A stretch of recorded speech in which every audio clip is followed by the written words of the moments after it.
कौवे की कौवी मर जाती है। कौवे का एक अंडा भी था। कौवा बहुत परेशान था कि वो अपने अंडे से निकलने वाले बच्चे को कैसे संभालेगा। अब मैं दाना लेने जाऊं या अंडे की रक्षा करूं? मुझे तो कुछ समझ नहीं आ रही। लाली तो मर गई मगर मुझे मुसीबत में डाल गई। फिर कालू कौवा दाना लेने निकल जाता है। उसे मैदान से कुछ दाने मिल जाते हैं। कौवा जल्दी जल्दी वो दाने लेकर वापस घोंसले की तरफ उड़ता है। कौवे का अंडा भी टूट जाता है और उसमें से एक काला छोटा कौवा बाहर निकलता है। ना मम्मा ना पापा, मेरा स्वागत करने के लिए कोई भी नहीं है। सब न जाने कहाँ चले गए हैं। फिर उतनी देर में कालू कौवा भी वहाँ आ जाता है। मैं आ गया मेरे बच्चे, डरो ना, मैं आ गया हूँ। आप कौन हैं? मैं आपका पापा हूँ मेरे बेटे। पापा? मगर मैं कैसे मालूं कि आप ही मेरे पापा हैं? अपने बेटे की ये बात सुनकर कालू कौवा हैरान हो जाता है। जैसे तुम्हारे पंख काले वैसे मेरे पंख काले, जैसी तेरी चोंच वैसे मेरी चोंच। और देखो मैं तुम्हारे लिए दाना भी लाया हूँ, तो फिर मैं ही तुम्हारा पापा हुआ ना।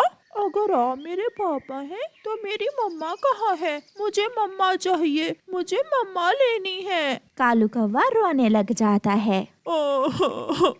जब एक दिन तेज हवा चल रही थी तो तुम्हारी मम्मा हवा में उड़ती हुई दूर निकल गई और फिर कभी लौट कर वापस नहीं आई मेरे बच्चे।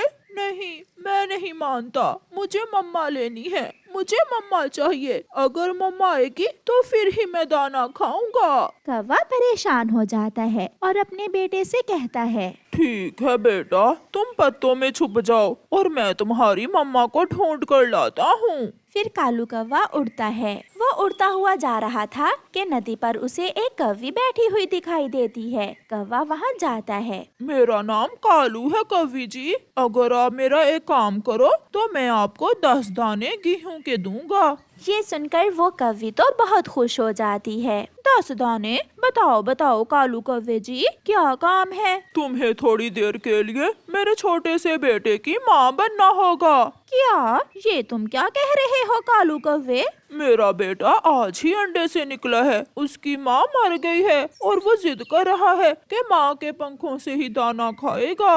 कौवी मान जाती है और कौवा उस कौवी को किराए की माँ बनाकर अपने साथ घोंसले में ले जाता है। आ गई मेरी मम्मा आ गई। देखो देखो, मैंने जिद की तो पापा मम्मा को ले आए ना। झूठे पापा कहते थे मम्मा मर गई है, अब कहाँ से आ गई मेरी मम्मा? बेटा, मैं तो नदी पर पानी पीने गई थी, मुझे बहुत प्यास लगी हुई थी ना, इसलिए लो आप ये दाना खा लो। अपनी मम्मा समझकर छोटा बच्चा उस कौवी के पंख से दाना लेकर खा लेता है और थोड़ी ही देर बाद सो जाता है। लो कौवे जी, आपके बेटे ने दाना भी खा लिया और सो भी गया। अब दो मुझे मेरे 10 दाने गेहूं के, मेरे पास और समय नहीं है। बहुत बहुत धन्यवाद। लो कवि जी, ये रहे तुम्हारे 10 दाने। काम अच्छा है, अगर कल मेरी जरूरत हुई तो बेरी के पेड़ पर रहती हूँ मैं, तुम वहाँ से आकर मुझे ले जाना। ऐसा कहते हुए वो कौवी वहाँ से चली जाती। रात गुजर जाती है, सुबह हो जाती है। जब कौवे का बच्चा सोकर उठता है तो वो फिर से रोने लग जाता है। कहाँ है मेरी मम्मा? मेरी मम्मा कहाँ है? मुझे मम्मा ला कर दें। उठे पापा, मुझे मम्मा ला कर दें। कालू फिर से परेशान हो जाता है। चुप कर जाओ बेटा, तुम्हारी मम्मा नदी पर पानी पीने गई है, मैं अभी उसे लेकर आता हूँ। कौवा फिर से उस कौवी को लेने जाता है, मगर आज मैं 10 नहीं बल्कि 20 दाने लूंगी।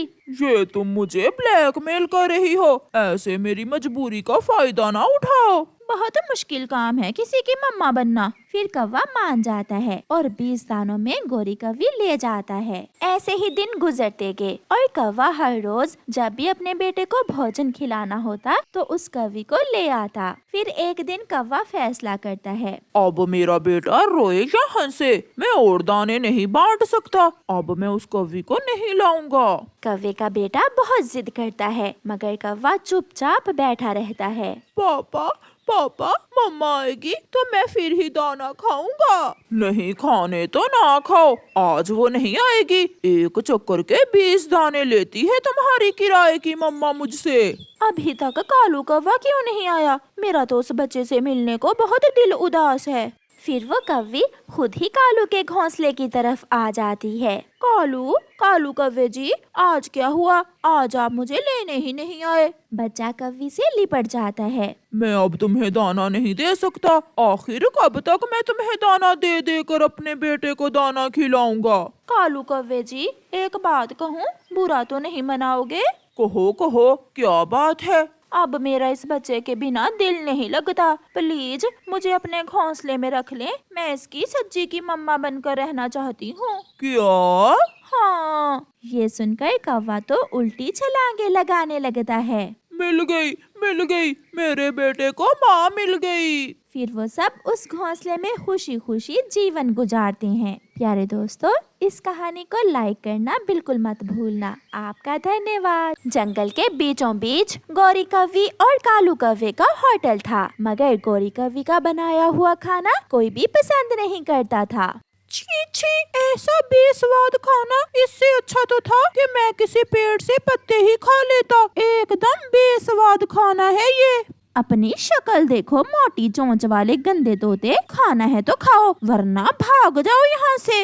अगर ऐसे ही ग्राहकों के साथ करोगी तो ठेंगा मिलेगा तुम्हें। मिठू तोता वहाँ से चला जाता है।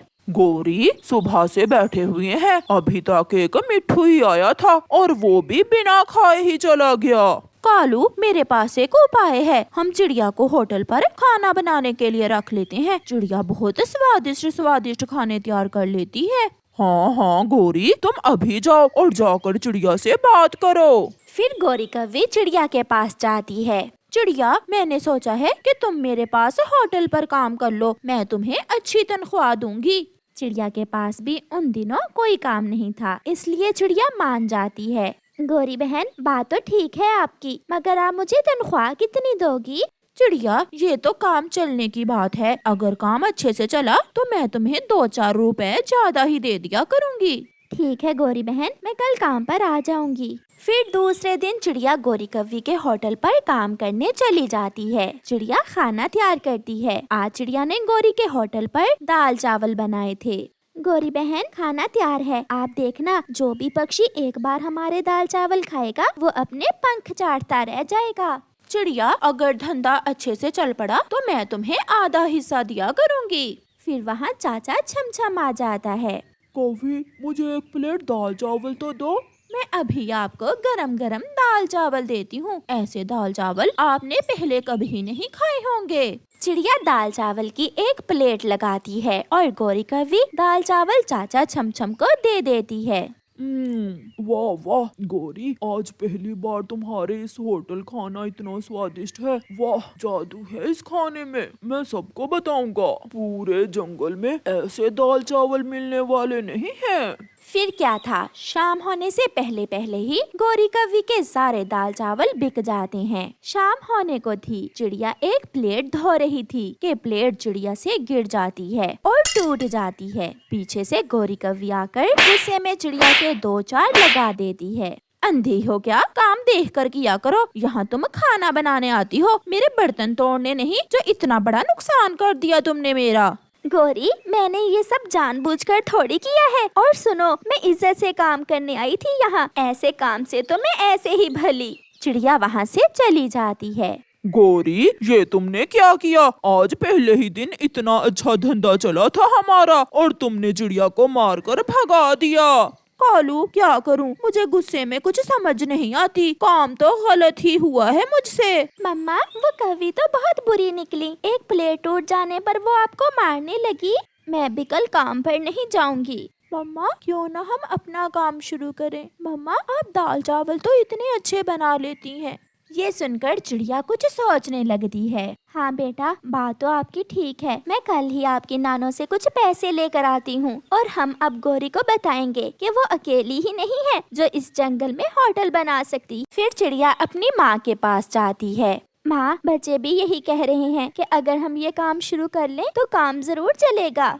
बेटी, अगर कोई भी काम मेहनत और ईमानदारी से करें तो काम तो चलता ही है। ये लो बेटी, ये पैसे हैं मेरे पास, आप इनसे काम शुरू करो और बाकी का काम बाद में हो जाएगा। चिड़िया अपनी माँ से कुछ पैसे लेकर अपने जंगल वापस जाती है। फिर दूसरे दिन चिड़िया अपने घर के पास ही दाल चावल का ठेला लगा लेती है। मम्मा, अभी तक कोई ग्राहक क्यों नहीं आया? बेटा, अभी कौन सा किसी को पता है कि हम यहाँ दाल चावल बेच रहे हैं। जैसे जैसे पक्षियों को मालूम होगा सब आएंगे तो हम बताएंगे। मम्मा, मैं और कुकू भाई बताएंगे सबको कि हम दाल चावल बेच रहे हैं। फिर कुकू और गुड़िया उड़ते हैं। वो पूरे जंगल में आवाज लगाते हैं, मेरी मम्मा के दाल चावल, जिसने भी खाने हो हमारे घर के पास आ जाए। स्वादिष्ट स्वादिष्ट, बहुत स्वादिष्ट दाल चावल हैं हमारे। बड़ी प्लेट 20 रुपए, छोटी 10 रुपए। थोड़ी ही देर बाद चिड़िया के ठेले पर पक्षियों की भीड़ लग जाती है। चिड़िया चिड़िया, मुझे एक बड़ी प्लेट दो दाल चावल की। मुझे भी। ऐसे कुछ ही देर बाद चिड़िया के सारे दाल चावल बिक जाते हैं और उन्हें अच्छा मुनाफा होता है। दूसरी तरफ गोरी और कालू कौवा बैठे मक्खियाँ मार रहे थे और चिड़िया को देख देख कर जल रहे थे।